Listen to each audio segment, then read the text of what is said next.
What's new in Azure App Service with Stefan Schackow.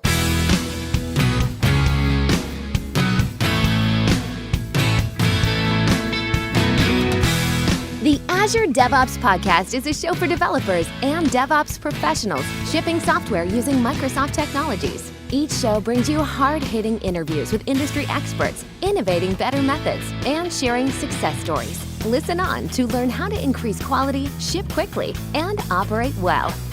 And now your host, Jeffrey Palermo.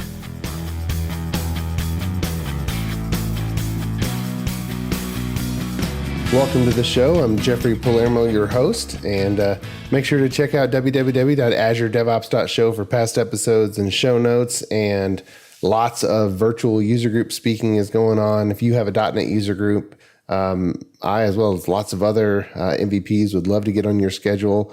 And so just reach out. Also, if you're tuning in for the first time to this podcast, the Azure DevOps Podcast is for developers shipping software with Microsoft technologies. And the goal is for all development teams to be able to move fast, deliver quality, and run your systems with confidence. And today I have a very exciting guest, longtime friend. Stefan Schackow is a program manager on the App Services team at Azure. He's worked on the web app cloud offering since its earliest days.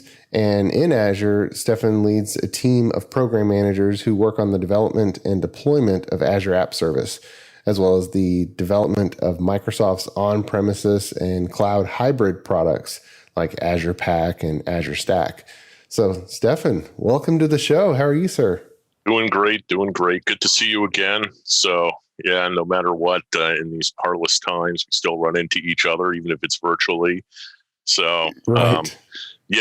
Just a few weeks ago, we just rolled off of Ignite. I never thought I'd say it, but I do miss the excitement actually of having the expo hall floor and actually seeing just the hordes of people going by and being able to talk to them.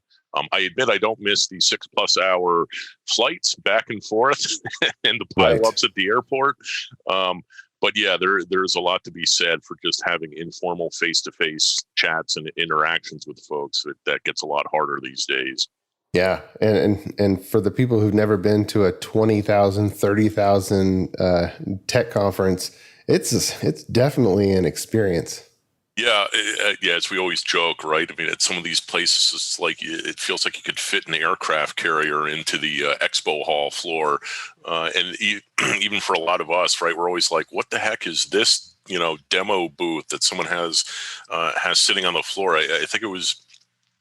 It might have been last year, probably like 50 feet away from us. Somebody had, I think it was like a grain sorting or a seed sorting bin that had a whole with a tractor. Yeah, exactly. There was the tractor last year, which that was pretty far out. And then, like I said, they had a seed sorting bin that was showing like AI in real time, being able to actually look at the seeds, identify good versus bad, a whole IoT scenario. But for me, I'm just thinking to myself, in a million years, I never expected I'd be standing 50 feet away from this monstrous machine. So again, just for the uniqueness value of some of these things, it's always fun just to see what gets set up down there. Yes. And it was a John Deere tractor. I remember Jeff Holland was giving a talk in front of it, and it looked like a big tractor the way it was set up. But being from Texas and anybody around agriculture, that was a small tractor. But sitting there where it was, you walk by, it's like, whoa, what's that big thing? Yep, that's true. I believe there were some spirited discussions back and forth on exactly what kind of clothes they wanted Jeff to show when he was standing beside the tractor, which again is sort of funny. That's not usually something that any of us in the tech world would consider high on the list of things to be worrying about when prepping for these conferences. So yeah, well, good times, right? But yep. It's all good. So we just got done with the Ignite announcements just a few weeks ago. Like I said, it's unfortunate that we can't show the things live in person to bring folks through the paces, but The biggest thing there that we did actually roll out was an overhaul of the entire, hardware line for Azure App Service. And actually, it's good that we're having this, conversation today, because literally it was last evening / late last night that we finally got everything lit up. A couple of little hiccups, as there always is along the way, but it is all live. It's there in the portal. It's around the world for everyone to go use. And it addresses a number of asks that have come up over the years. Probably the biggest thing, right, for Windows folks is it brings in the Windows container support that we had in preview for quite a long time. And now it actually, makes that live. It's a fully G8 product. And for us, right, I mean, if you've used App Service for a while, or even if you read out there, you talk to folks using it, there are a spectrum of apps that just have dependencies where the original app service, the variant that didn't have containers, where we couldn't run it, right? It's always the classic case. I got to go install something, and it's just reality, right? I mean, apps get built up over time, and then they pull in various installation dependencies, or they expect to touch something specifically in Windows. And in early days for App Service, we intentionally sort of avoided that, figuring like, okay, well, we'll go for simpler apps. But, these days that leaves out a fair number of developer and development scenarios. And so for us, that's really the primary motivation that kicked off all of this quite a few months ago, which was, there is a technology, it's Windows containers. You can run it in a Hyper-V isolation boundary, so it's secure. So it's, you as a customer don't have to have any concerns. We as a platform don't have to have any concerns. And since it's your container, you can basically go party on what you put into it, just as long as there's a web app we can talk to.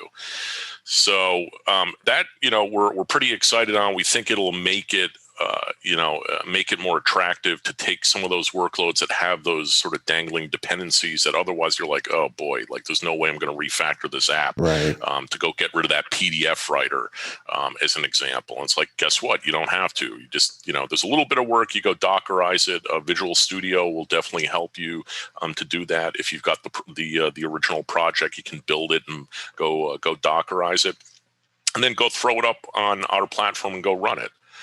And also what's interesting there is, again, I know this gets sort of more philosophical. There's always the shall we say, arguments, disagreements on like, container is a cloud native. Does it have to be on Linux, not on Linux? This is a perfect example of like a container doing what it was originally designed for, right? Which is just to say a way of saying, look, I have a bunch of stuff. I just want to glom it together. And I want to say, here, someone go run it, and have the confidence that I don't have to do anything else after I hand it off, right? So, being able to package everything up, stick it in a registry, go run it, granted, you're probably not going to run an older ASP.NET app and call it a microservice in a Windows container. That would be certainly stretching the definition. But guess what? It is a prime example of how containers can sort of pull things forward, into a cloud-based deployment and do it without you having to refactor, re-architect, or do any other kinds of crazy labor-intensive changes just to get the benefit of moving something up into the cloud. Well, as we're going in that direction with containers, this is a question that I get so often, and you're designing these solutions. There's this whole container ecosystem out there, and you got Kubernetes and whatnot. And certainly the promise of, I got some stuff tied to COM or some dependency that's just not going to come forward with .NET 5. You're tied to the past, but I don't want to manage a VM with security patches and all that other mess.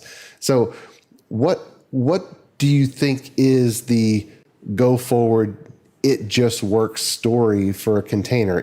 Do people need to jump on Kubernetes, or is it just Azure Container Service, or is it something that you guys are working on that's not quite out yet?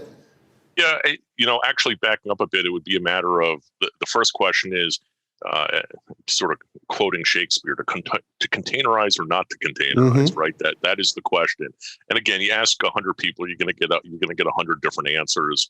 And certainly there's no point getting into arguments over it. It's part of it is, if someone is thinking about containerizing, the question would just be like, why? If you're doing it for the reason of just because, that's probably not going to be a great reason. If on the other hand, you're like, hey, the reason why I'm containerizing is because when I put my container in the registry, I can use a third-party offering, for example, that will go out and security scan the container, because if you think about it, it's a common format and a representation of your code that somebody else can build, again, something like a security scanner to go run against without having to come up with 18 different file formats that they have to go support, as an example. So if that's sort of your thinking, like that's why I'm doing it, because I want to leverage that, that's like, great, by all means, containerize your apps. App Service is simply one of a number of different compute offerings there in Azure that support containers. And there's an intentional reason why, if you try us out, if you're running on us, you'll see intentionally there's code and containers. And now again, with the Windows container support, that choice is available for everyone, regardless of whether they want to run on Windows or Linux.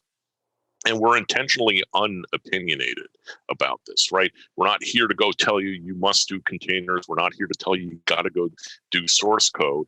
It's pick what you're comfortable with, pick what your organization is going with. We can support you either way. Now, there is certainly a very valid set of development scenarios where if you are going true microservices, like you really are developing with that mindset, you are truly making small, relatively small compartmentalized pieces of code, and they really are interacting with each other. That's something where, case in point, Kubernetes is going to be the right way to go, right? I tell this to folks, big and small, whenever I'm meeting them, regardless of organizational size. If you try to create a microservice mesh-like thing on App Service, you're probably going to come to grief. It's just, admittedly, that's not what we're built for. That's not what we're designed for.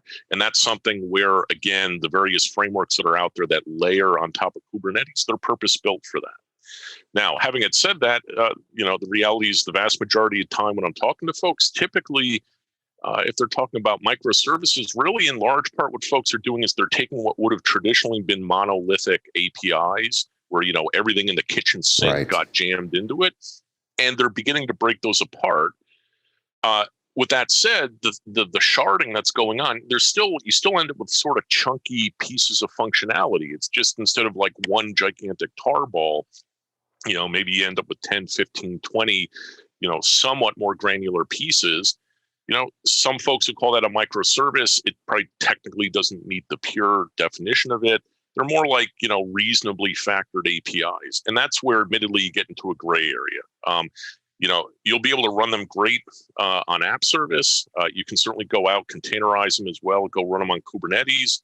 I don't know that that's a development scenario, though, where necessarily the trade-off between having to, understand what you're doing with Kubernetes is going to pay off relative to just, hey, I'm running a couple of dozen more finely factored apps. Frankly, that's a place where probably more important than anything else is making sure that from a development standpoint, how you're going to do your source code management, right? So where is your code? How are you doing the builds? Are you using DevOps? Are you using GitHub? How are you testing? Regardless, because again, right, for all of us who've been around, there's no silver bullet. Like, regardless of how you put your code together, if you don't have robust unit testing, functional testing, you're going to make a change somewhere. Like, container isn't going to save you from, whoops, I just blew up a mission critical path on my app, right? So those are places where that's really, frankly, it's not as sexy, but it's a lot more important to keep the investment focused. So do you know how to do the builds? Do you know how to test, and test with confidence? And then when you deploy into production, regardless of what you choose, do you have a way to sort of incrementally roll out a change? Do you have a way to quickly revert a change? And again, App Service has those concepts built in with deployment slots and test in production. If you come at it from a Kubernetes lens, they have ways where, right, you can do namespacing and incrementally roll out and roll back. But really, it's just making sure up front you actually have a strategy. And really, ultimately, with App Service, we're trying to simplify it so that you don't have to spend so much time learning how to do the mechanics of those operations. But again, it's perfectly valid for folks where they're like, hey, I really do need to get my arms all the way up to my elbows into sort of the guts of the underlying fabric. And that's where, again, that's that's where a Kubernetes scenario will make more sense than running on App Service. Well, I encounter so many scenarios where people ask the question, do I need to use containers? And it's a new .NET Core application. It's fairly small.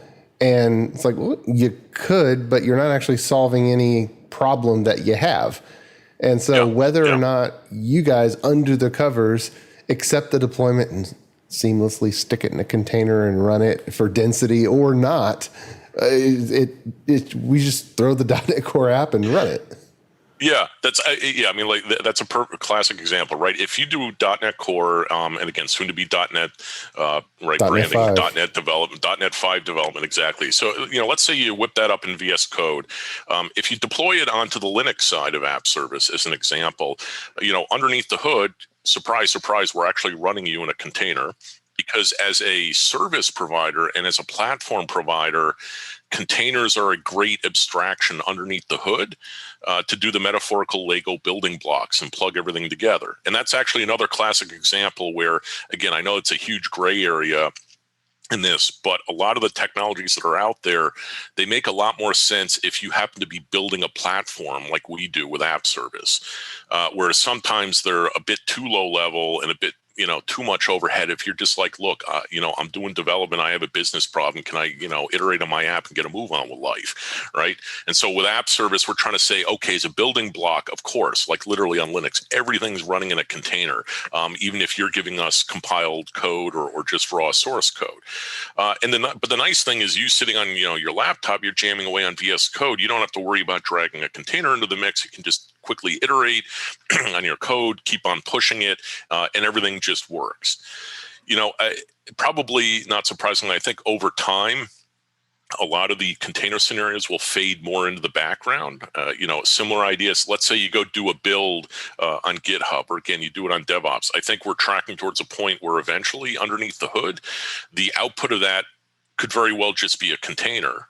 Even though you yourself didn't say, hey, I don't have a registry and I didn't create a container. And by the way, here's the tag. We can end up doing that for you automatically underneath the hood. That way, it becomes very easy to have like the history of all the changes you made and actually represent it as a unary runnable piece of code, aka the container. But in essence, hide it from you unless you have a compelling reason where like, yeah, I want to go manage registries. Again, right? Realize there's going to be a lot of companies where it's like having that registry is a godsend, but there are also a lot of other folks where it's like, dude, it sounds like just sort of mechanics. Can I just like give you the code, get on with my life? If you want to use containers underneath the hood, great, but like don't bother me with it. Right. Well, with Ignite and just recent coming out and then the new announcements, tell us more about P3, because there's only been 2 other revs of the actual VM configurations underneath App Service instances. So now we got a third. That sounds like a big deal, is it?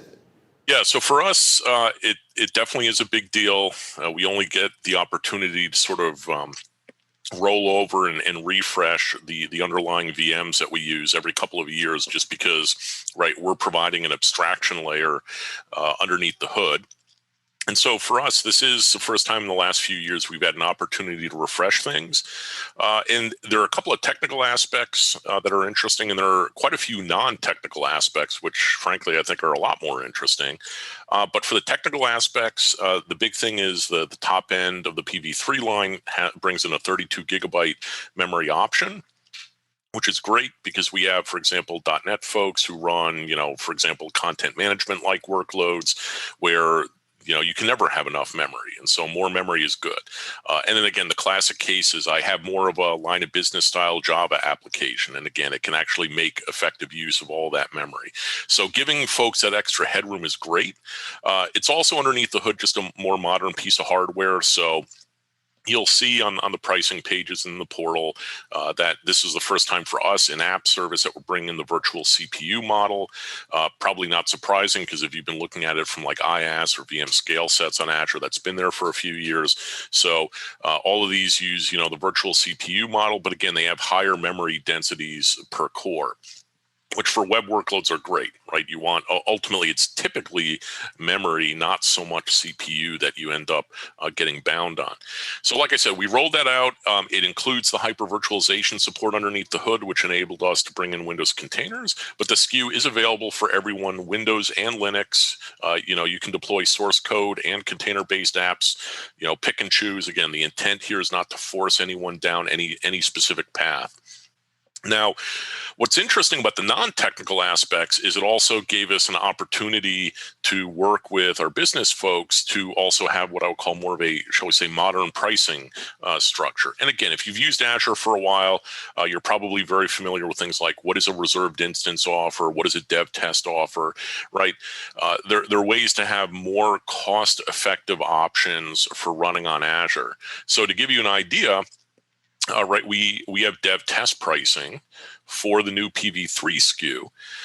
And if you go out there to the pricing calculator, it's sort of not the most obvious thing, but all the way at the very, very super bottom of the page, they have a little, slider where you can say, hey, turn on dev test as a pricing option. And typically, I don't have the exact numbers, but it's somewhere like 30 to 50% off. I mean, it's a pretty It's hefty. huge. Yeah, I mean, it's like it is a huge discount. We're not talking like 1 or 2 percentage points, certainly not. And so that's there for Pv3. It's actually there today. And so again, regardless Windows or Linux, that means your dev teams, your test teams, anyone doing pre-production work. If you've got a subscription set up where it's already been marked as like, hey, this is a dev test subscription, you can go out and just start using the SKU and you will get the reduced pricing on it. So that's great because, again, the intent is to, like I say, have a more modern pricing approach on App Service that matches what else you see in Azure. And then also it's going to come out on November 1st, just because, again, there's like cycles of older systems that have to roll this stuff through. But you'll also have a reserved instance option for Pv3. And so that's great because, again, you're talking about 30 to 50% discounts, both for Linux and Windows, if you sign up for either a 1-year or a 3-year reserved instance. Again, there's some amount of, as I jokingly say, quantum mechanics involved. So you do have to sort of read up on the Azure pricing pages, but there's like Azure itself has reserved instance pricing as a concept. We're just sort of clipped into it. But again, for folks who are like, okay, I've got a workload, I'm moving it to production, and you can reasonably look at it and say like, yeah, this is a mission critical app. I'm going to be running it for a year, or it's very mission critical. I'm going to be running it for 3 years. Definitely take a look because you can get very, very deep discounts that will make it much more cost effective to be running on a PaaS platform. And then lastly, just sort of shameless plug, even though I don't know that it necessarily gets in big neon lights in the announcements, but even for the older Pv2 SKU, on November 1st, we will be also enabling dev test pricing. So again, we know just given the size of our footprint, a lot of folks are going to be right on sort of older scale units that don't have the Pv3 available. Right. Or available yet. But again, for your dev test work, for your day-to-day work, take a look because if you got a subscription and it's already enabled for dev test, you should see a reduction in your Pv2 prices at the next bill. And similarly, just looking forward when you're planning things out, really the meta point is dev test. As of November 1st, it's there for Pv2, it's there for Pv3, just sort of make it an intrinsic thing of like, for me as a day-to-day developer or for my broader testing, let's make sure this subscription can take advantage of dev test pricing, and you will find it'll be a lot more cost effective for you on your bill running on App Service. Many thanks to our podcast sponsor, ClearMeasure. ClearMeasure is a software architecture company that empowers clients' development teams to be self-sufficient, moving fast, delivering quality, and running their systems with confidence. Whether starting a new project or developing new technologies or techniques, ClearMeasure sets up your team to deliver world-class results. Learn more at www.clearmeasure.com. ClearMeasure, empowering software delivery. Unless I'm looking at the announcement information wrong, it looks like P1 V3 is quite a bit more powerful than P1 V2 and cheaper. Am I looking at that wrong? Yes, So the intent is absolutely P1v3 is quite a bit more powerful than P1v2. And again, I know it gets sort of mind-numbing on how we name these things, but the quote unquote entry level Pv3 SKU, it's got 2 virtual CPUs and 8 gig of RAM. And so loadout wise, it's actually a lot closer to the P2 V2. Which itself has 2 physical, not virtual cores, and I think it's like 7.5 gig of RAM. So, if you take a look at it in the portal, you'll see there's different prices, Windows, Linux. Certainly by the time the reserved instance pricing comes out, what we're hoping is for a lot of folks who sign up for that, they will find P1v3 to be a much better option, both performance and price-wise, than using P1v2. And so the hope is between the reserved instance pricing and, again, dev tests, so that up front you can try it out without worrying about like, oh my God, am I paying a huge price? Like, no, you've got the reduced dev test pricing, that folks will over time shift more to P1 V3 as their starting point, as opposed to a P1 V2 or even a P2 V2. And probably not surprisingly, the intent is for the V3 line to eventually supplant the V2 SKU. And we're used to translating these ACU numbers, Azure Compute Unit, like the first one was 210. Is it now just a flat out, hey, this is 2 virtual CPUs? And is the ACU stuff going away? So the ACU stuff doesn't go away because there still needs to be a way to sort of, express in an admittedly abstract manner what you're getting. But since you mentioned it, the P1v2 has always run on DV2, and as I recall, I think the baseline guarantee you get is 210 ACUs, and there is some option for it depending upon which way the wind's blowing, that it may end up, turbo boosting or whatever it's called, and go up a couple of more tens of ACUs. On Pv3, each virtual CPU is rated at, I believe, 195 ACU. So it has a slightly lower ACU rating versus the physical core. But remember, with the P1v3, you get 2 virtual CPUs, not a single one. So, again, I know it's a little bit confusing, but if you sort of noodle it over, we have the info there when you're in the price and the SKU configuration page in the portal, and look at it. And also, again, from testing, it's like there's no doubt about it. Like you run on a P1v3, you will be able to run faster and you'll be able to run more sites if that's your inclination than you can on a P1v2, just hands down. I mean, like there's no doubt about it. Now, are you guys putting forth an opinion that, given that the P1 has, 3.5 gigs of RAM, where it doesn't make sense to run an app with less than that if that's the entry point? We're trying intentionally to raise the entry point, the memory loadout for the entry level, because again, what we do see in reality from all of our telemetry is there's no doubt about it. By far, the biggest problem is going to be memory exhaustion for apps. And again, it's just with the passage of time, Azure has a much more efficient way with the virtual CPU and memory pairing, where they can go 4 gig per virtual CPU, and intentionally at the lower end with the full size VMs, you're starting out at 8 gig of memory. And again, the intent there is chances are you either have an app that just needs more memory, or if people will frequently run a lot of apps in a single app service plan. They'll run it on a single instance, and this will definitely give you a lot more breathing room. Like no doubt about that. So app density matters, and when you talk about that, more memory makes app density a much safer option. That makes a lot of sense, and just with personal experience helping some clients put some Blazor server-side apps into production on App Service. Yeah, we found that even attempting to run on the P1, it was fine for just maybe 5 users, but it seemed like it ran the garbage collector a lot, just with the amount of memory that's allocated with Blazor. Yeah, there are a couple of things, right? The old entry-level SKU, which for a lot of folks, they still run it just for cost reasons, is like the S1 and then the B1, the basic one, which is effectively it's the same hardware underneath the hood, just with a somewhat lighter feature set.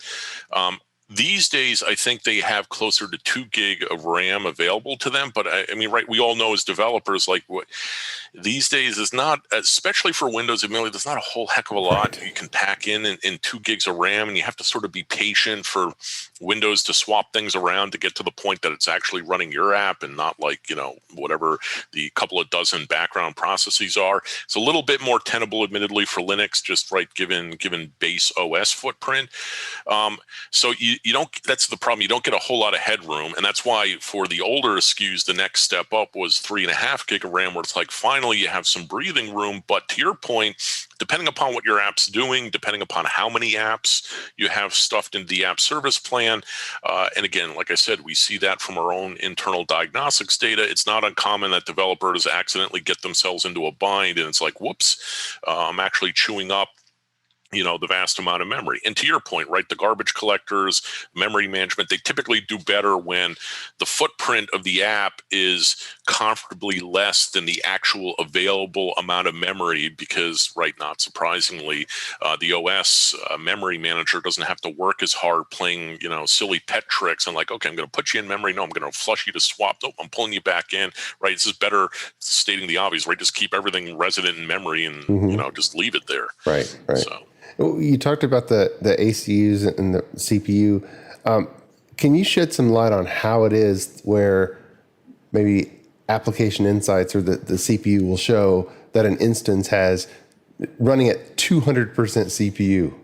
Yeah, so this is always the question of the unit of measure. It's like some of the metrics will actually take the value multiplied by the number of underlying cores or virtual CPUs.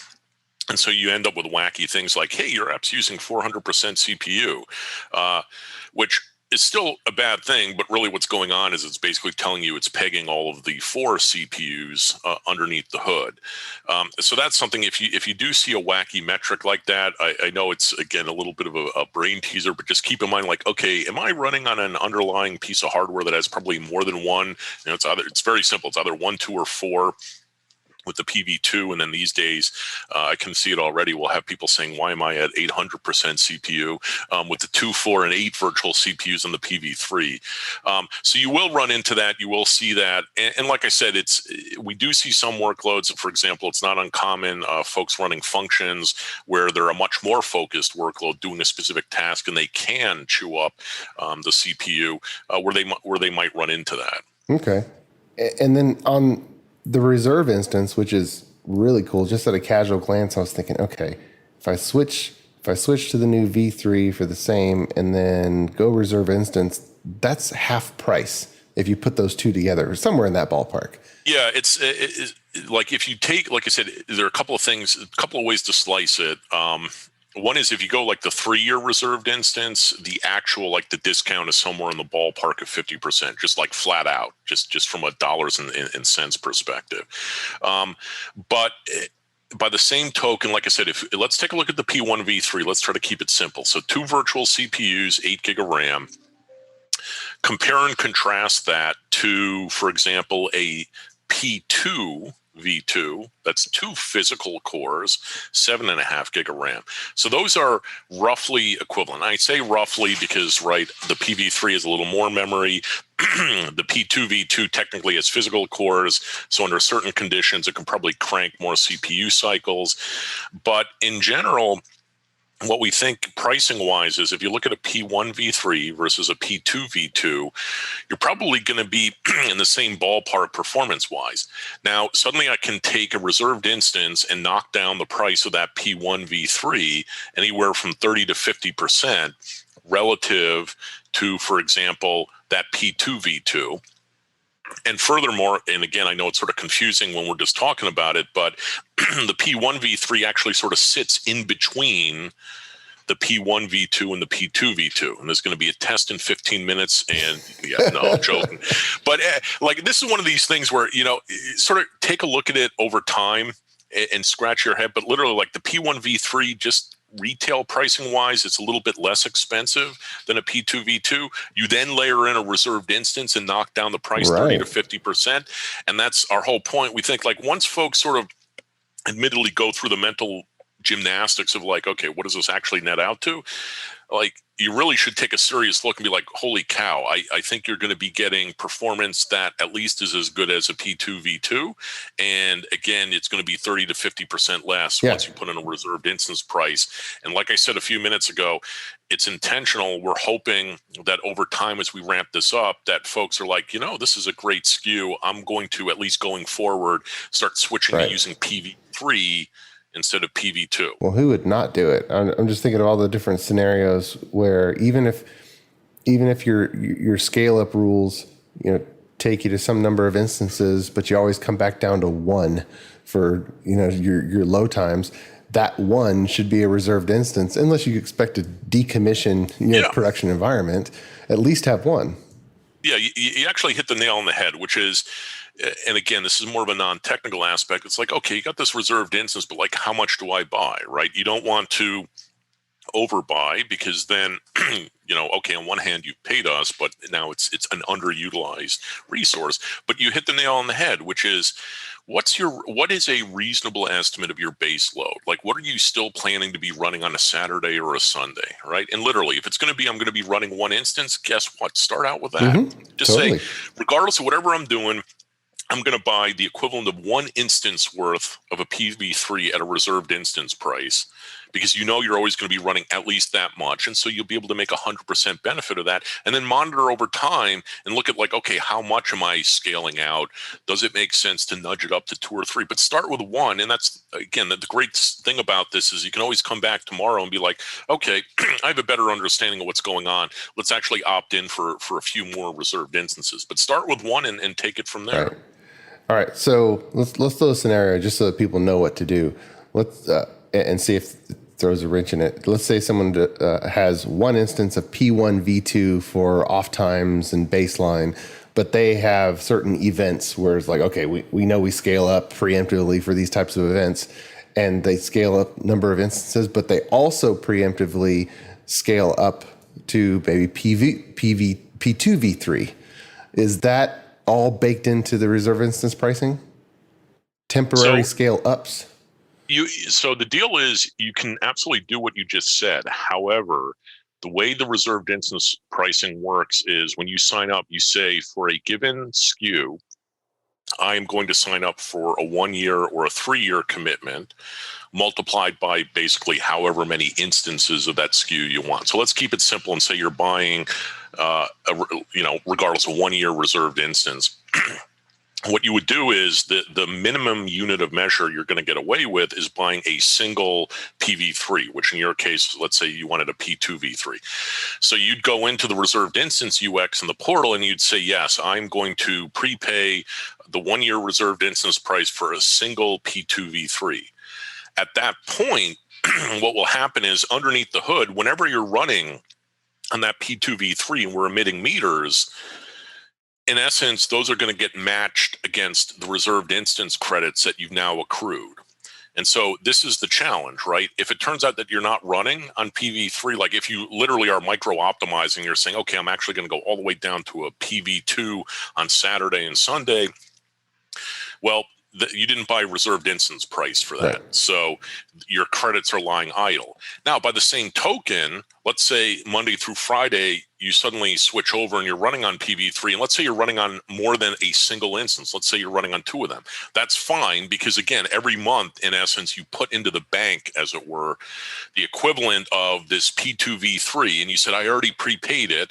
And so as you're running, we're basically saying for the first 730 hours worth, as it were, of a P2 V3 price, we're actually matching it to the credit. And we're saying, okay, you already paid us. So it all nets out and then nothing shows up in your bill for that month.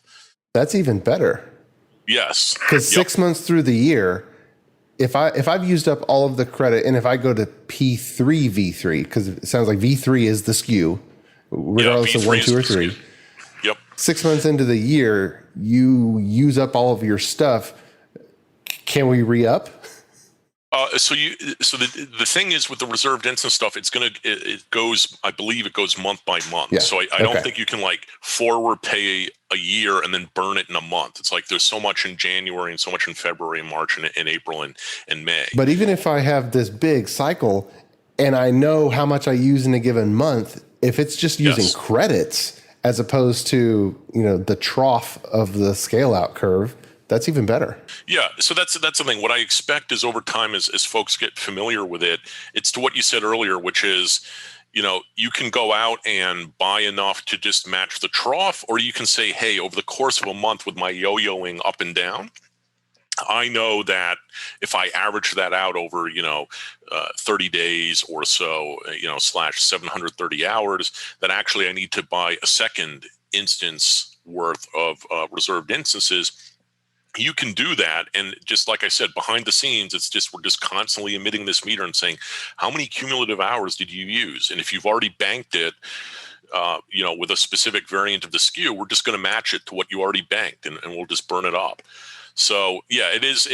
Like I said, it's a little bit of financial quantum mechanics to try it out, and that's why I try it with a single instance first, just to get comfortable.